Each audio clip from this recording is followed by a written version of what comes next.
அனைவருக்கும் கணித வணக்கம். இப்போ பார்க்க போகிறது 8ஆம் வகுப்புக்குரிய கணக்கு பயிற்சி 1இல் 2.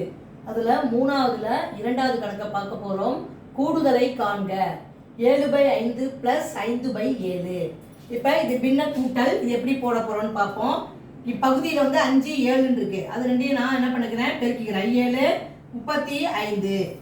அதுக்கப்புறம் என்ன செய்ய போகிறோம், கிராஸ் மல்டிப்ளிகேஷன். 35ல் 5 எத்தனை வாட்டி இருக்குது, 7 வாட்டி இருக்குது. 7 × 7. அடுத்து ப்ளஸ்ஸை போட்டுக்கிறேன்.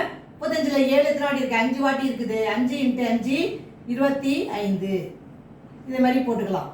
கிராஸ் மல்டிப்ளிகேஷனும் போட்டுக்கலாம். இதே மாதிரி போட்டோம்னா இதையும் பெருக்கி போடுறேன், இதையும் பெருக்கி போட்டுக்கிறேன், ரெண்டையும் கூட்ட போகிறோம்.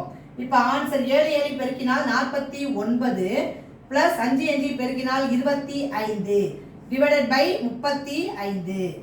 இது ரெண்டையும் கூட்டினால் 9 5 14 மீதி 1 6 2 6 1 7 74/35 என்பது இந்த கணக்குக்குரிய விடையாகும். இதை இதுக்கு மேல சுருக்க முடியாது. அதனால ஆன்சர் 74/35. புரிஞ்சுங்களா?